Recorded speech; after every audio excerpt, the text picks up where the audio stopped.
Super. Thank you very much. Thank you for having me. It's a real pleasure to be here. I realise the other reason, apart from any notional expertise that I've been invited, is because you're clearly inviting foreigners from countries that are in political turmoil at the moment. So you've already had an offer of a Trump, I'll raise you a Brexit, and we'll take it from there. Thank you very much. So, when we talk about politics, of course, we're immediately into stories. And the most powerful story that's touched me today is what Carrie told us. Stories are really important.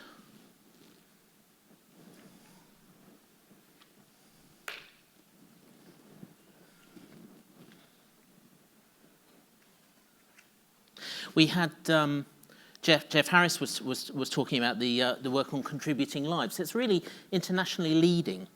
The effort to move beyond a story of a person as a deficit to a person as someone with potential. That is a powerful transformation in the story that we create.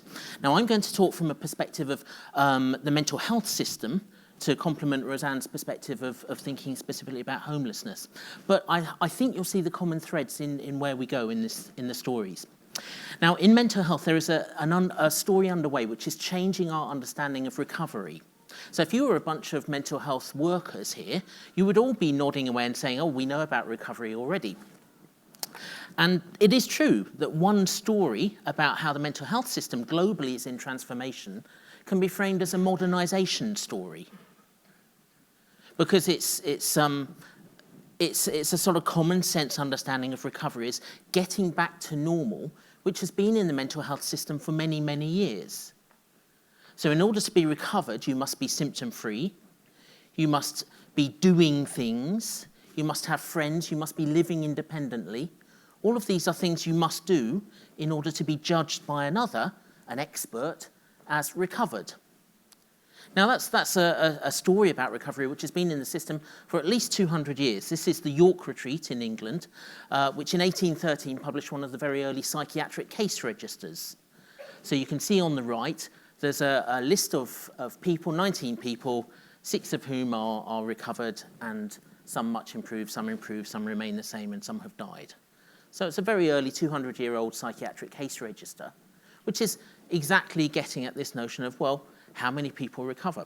But the great thing about scientific development is we can do better research. So we can, for example, say, can we do epidemiological research, which is looking at populations of people, to understand how many people, in this case with a diagnosis of schizophrenia, recover. Now, we know one thing, we know recovery takes a long time, so these are all the studies that have looked at recovery rates over 20 or more years. So I want you to think, I won't embarrass you by asking, but I want you to think, how many people you think, given a diagnosis of schizophrenia, when you come back to them 20 or more years later, will be recovered? So if you think no one will really, then you're going to expect that the numbers down here are 0%. If by contrast you think everyone recovers, you'll be expecting 100%. So just have a think what number you expect.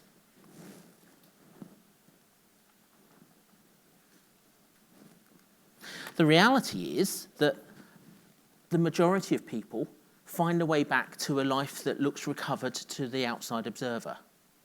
And this is really important because one of the challenges in mental health is therapeutic pessimism.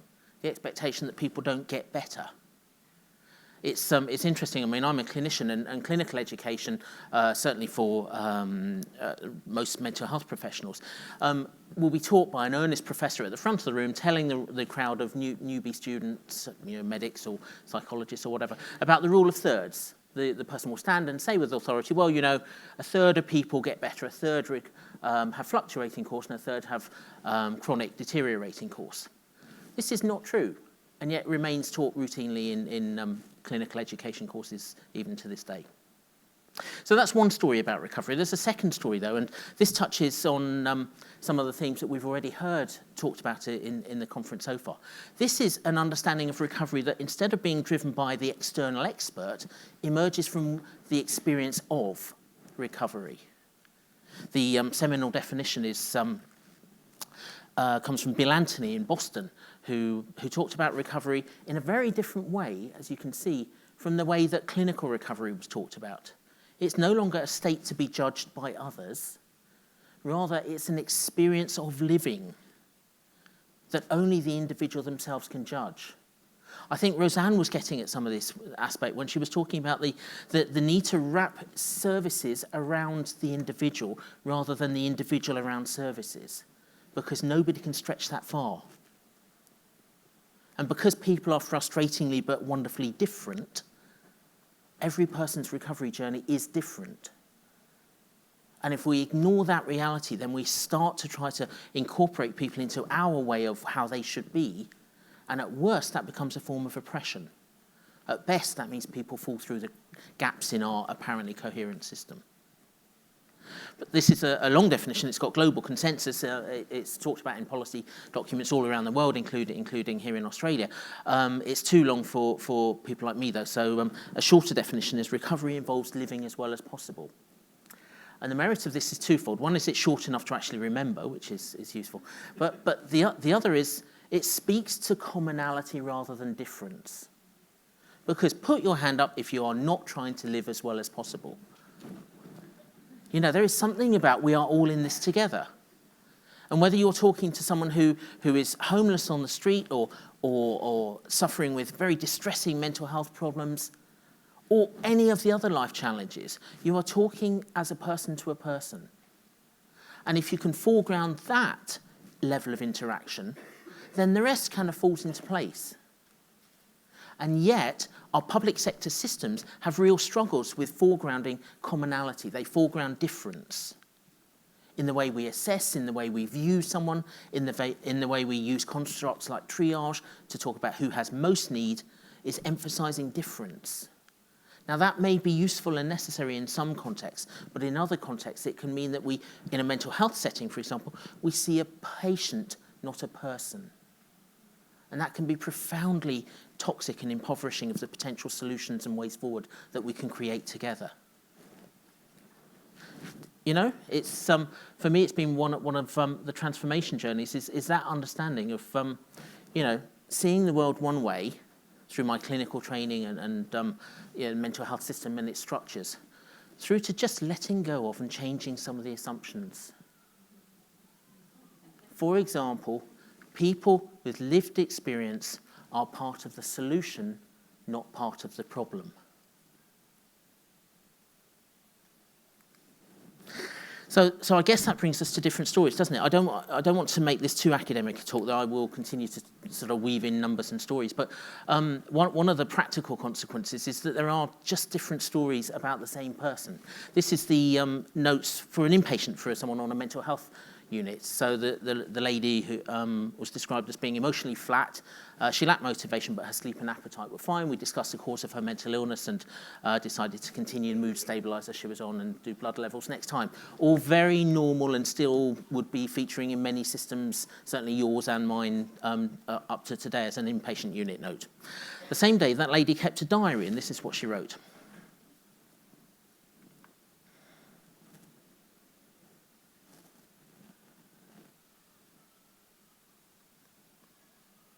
The lady in question was Mary O'Hagan. Some of you may have heard of her. She went on to become Commissioner of the Mental Health System in New Zealand, in other words, running the National Mental Health Programme.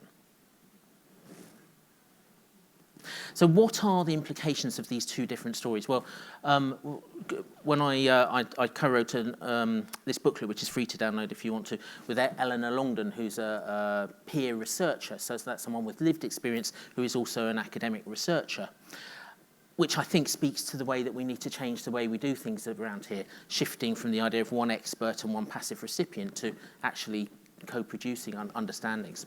So this is free to download, and in this we talked about some of the implications for a personal recovery-oriented mental health system. So you may want to have a look at that. We're also doing sort of slowly starting to uncover the different kind of routes to recovery. One of the early studies, recent, but the area is very underdeveloped. Studies looking at trajectories of recovery amongst people who've experienced of homelessness. This comes from the at-home chez soi study in Canada, which I'll return to presently. One of the things I took away from Carrie's presentation was about recovery. A couple of features of it in her story were that it's hard work and that it's not always a forward direction of travel. It's complex. And so when we engineer or develop what in my country we'd call care pathways or routes that people are going to walk down, we need to be sensitive to that reality that people sometimes stop walking or sometimes go backwards. So it is true that the road is made by walking, but it is also true that sometimes people need a breather.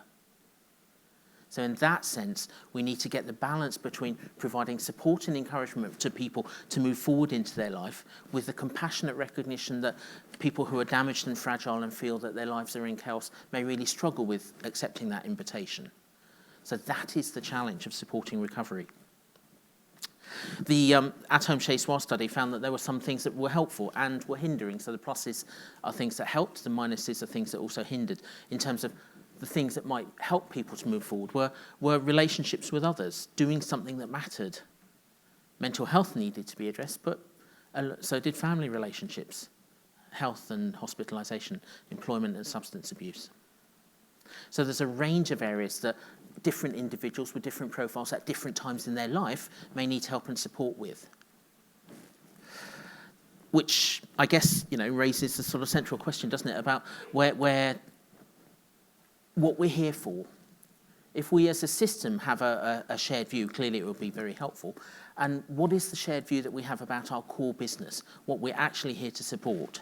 Now, in the mental health context, exactly the same issues come up as I've heard talked about in the homelessness context, of are we here to get people into a home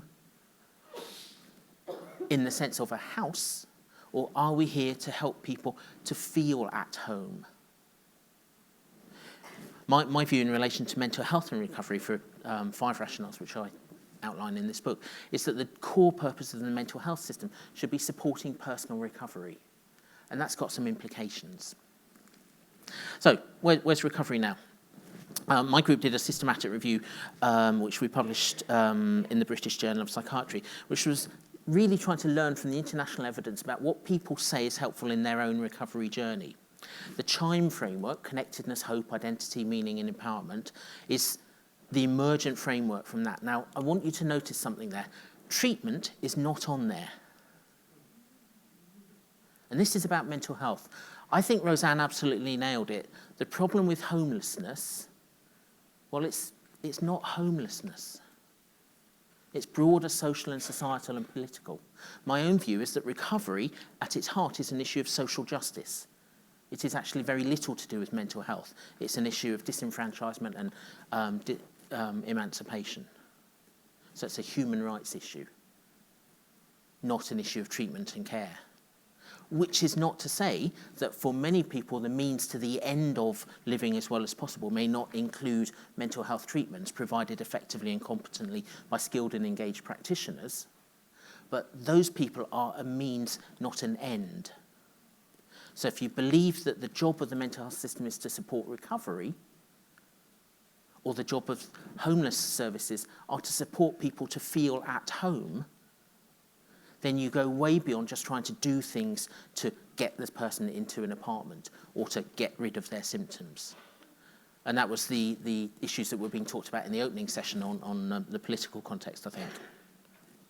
Okay, I also want to just mention another broader kind of strand which Contributing Lives drew on, the Foresight work, which is international consortium of work looking at what's needed for what they call mental capital, but we might call well-being, for all of us. So nothing to do with people with mental health problems or homelessness. What do people need for a decent life? And they identified what became known as the 5 ways to well-being, which are to connect, to be active, to take notice, to keep learning, and to give. I want you to notice the similarities between that general population framework and the previous CHIME framework. And the point here is, in Bill Anthony's words, people with severe mental illness are people. There is more that is similar than is different in relation to people living with severe and debilitating mental health challenges. So actually what they need to move forward is probably much the same as everyone else needs. And it may be the same applies to people living with homelessness. Okay, so I want to briefly walk through each of these kind of elements. So connectedness. Connectedness is very individual. I mean, who would have thought people would choose to have matching tattoos? Yeah, so. I think what we're talking about here, though, is connection that was very powerfully talked about by Carrie in relation to the breaking the power of silence. When we move outside of ourselves and connect beyond ourselves in any way, that gives us a power. Some people say recovery begins when you find something or someone to connect with. But it will be different for different people. For many people, it may be reconnecting with their family of origin. Although for Carrie, it clearly wasn't. For others, it may be reconnecting with spirituality or with social roles such as employment or education and so forth. It will be very individual. But, you know, there probably are some commonalities. What do people want? They want someone to love, somewhere to live, something to do, and something to hope for. These are basic human needs that probably most of us can recognise are not too oppressive to impose on the citizens and neighbours in our communities. They're kind of reasonable things that most of us need to get along with. So hope. I want to talk about hope. Hope is a real problem, certainly in the mental health system, and I'm sure in homelessness context, because often the people you're talking to feel like this. You know, life is charging down at them. And so fine words about, oh, well, you know, it'll be okay, more than 50% of people with a diagnosis of schizophrenia recover, don't you know? Yeah, it's this kind of scenario.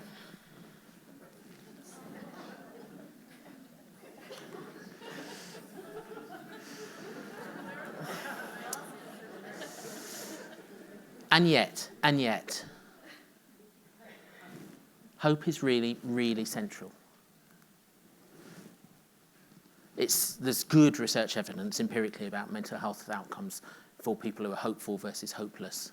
Don't be thinking this is just relating to mental health. If you have a cancer diagnosis, if you have hope, you will live longer than people with the same diagnosis who do not have hope. Hope is a lifesaver and a killer. And we know, certainly in a mental health context, some of the things that are helpful. Jeff talked about the lived experience workforce. That's one of the most powerful approaches to instilling hope, is having credible role models of recovery that people are in contact with. There's also a connection with housing. The evidence is very clear that housing is one of the things that facilitates hope and support. So these are not two disjunctive conversations that relate to different needs or different populations. They are very, very overlapping. Identity. I want to talk about identity, although I'm mindful that Carrie talked about this much more elegantly than I will be able to. But it seems to me some of the challenges in relation to identity are that we need to be like other people, but not too much like other people. So sociologists talk about the notion of identity as the ways we are similar to other people, which is, you know, useful. But if we are given an engulfing identity, such as a label that becomes who we are, then that becomes a problem. So if, for example, person X is known as a homeless person, and that transcends and obliterates any other aspect of identity, then the problem is that becomes a toxic master identity that the person can't easily move forward from. Not because they're unable to or resistant to, but because the social context does not allow the change from that role. Now, that's just to mention in passing, that's a particular challenge in relation to your NDIS. The permanence requirement, and in the booklet I mentioned, I wrote about this with Eleanor. There are some real challenges about being asked to take on a permanency label when there are toxic consequences of taking on that label. I'm sure that will be an issue well known to you.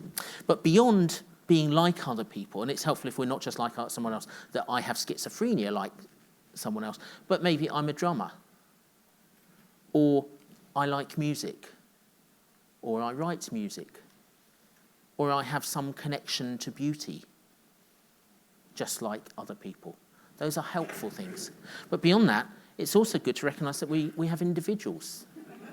You know, identity, a part of us, is what sets us apart. What makes me the fascinating, amazing, interesting, damaged, charismatic, boring person that I am. All of those things. And honouring those aspects of identity, holding and cherishing them, is part of the solution. So when we try to make people normal, inadvertently we hinder their recovery.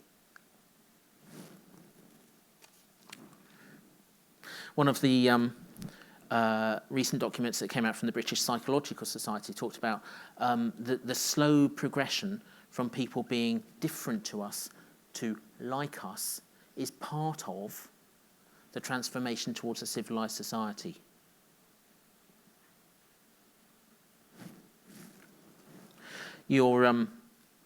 The at-home Chase-Swa study is also relevant here. So this was a very large randomized control trial that has just been published across Canada, which is looking at housing first, which overlaps with the common ground approach that Rosanne was talking about. And the take-home from this, and it's just to give you some sort of empirical evidence if it's helpful, is that getting people into accommodation and supporting them to keep it leads to much longer-term retention. The person stays in stable accommodation for much longer across all the different sites than not providing that support and doing other things like training the person to be a good tenant or helping them to be sober and helping them to get a job and all those other kind of worthy things that we used to think were helpful. The thing that helps to get a home is get a home. Meaning is one of the challenges in people who live in very marginalised lives, and I just want to skip over the idea that mental health can be a source of meaning.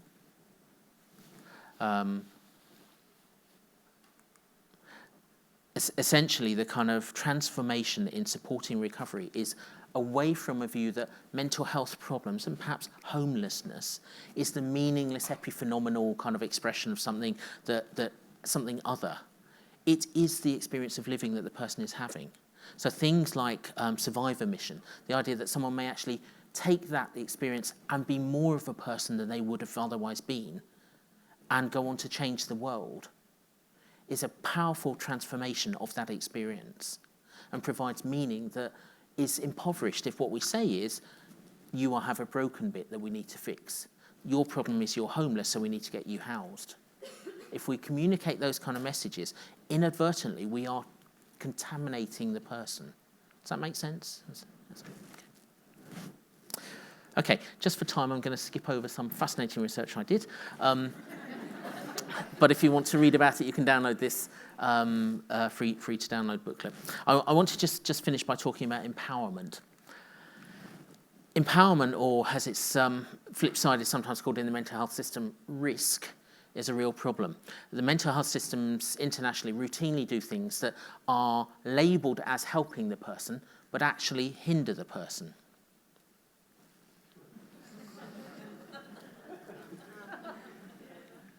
You know, as Carrie said, relapse is okay.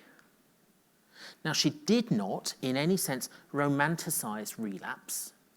She wasn't saying it's great, it's wonderful. What she was saying is, it's actually part of living. And again, there's a human rights issue, the dignity of risk, the chance to make one's mistakes, but also the opportunity to grow through and develop them. Yeah, here are some people who are, I think you'll agree, living life to the full.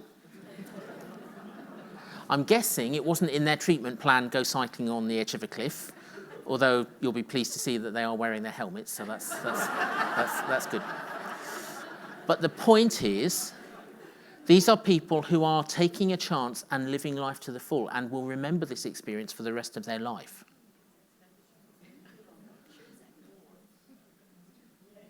Okay, if you'd like some more ideas about practical approaches to supporting recovery, you might want to have a look at this free to download booklet, and I will stop there. So thank you very much.